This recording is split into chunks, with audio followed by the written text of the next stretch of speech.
নমস্কার, এম জায়া কিচেনে সকল বন্ধুদের স্বাগত জানাই। বড়দের প্রণাম, ছোটদের ভালোবাসা জানিয়ে আজকের রেসিপির মেন উপকরণ হচ্ছে পালং শাক। পালং শাকের ঝাল রেসিপি হবে। তার জন্য পালং শাক নিয়েছি আর এখানে দুটো আলু এরকম লম্বা লম্বা করে কেটে নিয়েছি। রসুন লাগছে, টমেটো লাগবে, আদা, কালো সর্ষে, সাদা সর্ষে এগুলো লাগবে। এগুলো দিয়ে আসুন ভিডিওটা শুরু করি। কড়াতে আমি প্রথমে জল দিয়ে নিচ্ছি অল্প মতন, দিয়ে দেবো সামান্য চিনি, এরপরে দিয়ে দেবো পালং শাকের গোড়ার অংশ তো মোটা থাকে, সেই অংশটা আগে দেবো। পালং শাকগুলো ভালো মতন দিয়ে দেবো, এরপরে দিয়ে দেবো কেটে রাখা আলু, 3-4টে রসুন কোয়া, একটু আদা, একটা টমেটো স্লাইস করে কেটে নিয়েছি টমেটো, একটা মিডিয়াম সাইজের পেঁয়াজ আর 3-4টে কাঁচা লঙ্কা। এগুলো সামান্য একটু 1 চামচের মতন তেল দিয়ে দিচ্ছি। 2 থেকে 3 মিনিট মতন আমি ঢাকা দিয়ে কুক করব। 2 থেকে 3 মিনিট পর ফিরে এসেছি। দেখুন পালং শাক কতটা থিতিয়ে গেছে। আমি এবার গ্যাসটা অফ করে দিচ্ছি আর আলু টমেটো যা যা দিয়েছি সব তুলে নেব।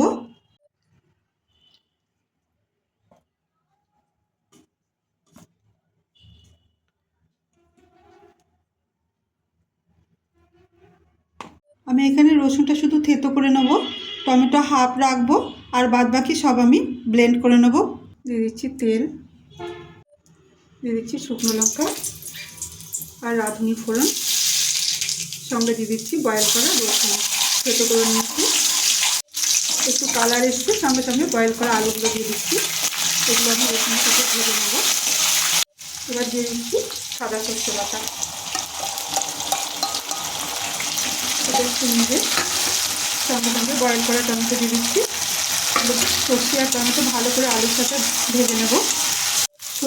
সর্ষে হালকা কষিয়ে নিয়েছি, এবার দিয়ে দিচ্ছি লবণ আর একটু হলুদ, এটা মিশিয়ে নেব। মিশিয়ে নিয়ে যে টমেটো কাঁচা লঙ্কা আদা রসুন বয়েল করেছিলাম পেঁয়াজ, সেই পেস্টটা দিয়ে দিচ্ছি। এটা আমি ভালো করে কষিয়ে নেবো, যতক্ষণ না তেল না ছাড়ে ততক্ষণ এটা কষাতে থাকবো। এবার দিয়ে দিচ্ছি মশলা ধোয়া জলটা আর একটু লঙ্কা গুঁড়ো আর একটু ধনে পাতার ডাঁটি, এটা দিয়েও আর একটু ভেজে নেব। মশলাটা ভালো কষিয়ে নিয়েছি, এবার দিয়ে দিচ্ছি বয়েল করা পালং শাক সেদ্ধ করেছিলাম সেই জলটা। এই জলটা দিয়ে আমি একটু ফুটতে দেবো। ফুটে উঠেছে, আমি এবার দিয়ে দিচ্ছি কিছু ধনে পাতা কুচি। ধনে পাতাটা আগেই দিলাম যাতে ফ্লেভারটা মিশে যায়। আর এবার দিয়ে দিচ্ছি বয়েল করা পালং শাক, জলটাও দিয়ে দেবো।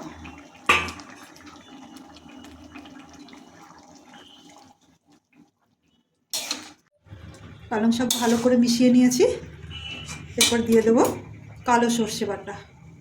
এটা দিলে ঝাঁঝটা আসবে, খেতে খুব ভালো হবে। যেহেতু পালং শাক আগে নুন দেওয়া ছিল না, আলুতে একটু দিয়েছি আর একটু সামান্য নুন দেবো। এটাও মিশিয়ে নেব। পালং শাকের ঝাল রেসিপি রেডি। শেষে আমি দিয়ে দিচ্ছি একটু কাঁচা সর্ষের তেল। এটা মিশিয়ে একটুখানি পরেই আমি নামিয়ে সার্ভ করব। পালং শাকের ঝাল রেসিপি ভালো লাগলে লাইক করুন, শেয়ার করুন। সবাই ভালো থাকুন, সুস্থ থাকুন। আবার আসবো নতুন একটা ভিডিও নিয়ে।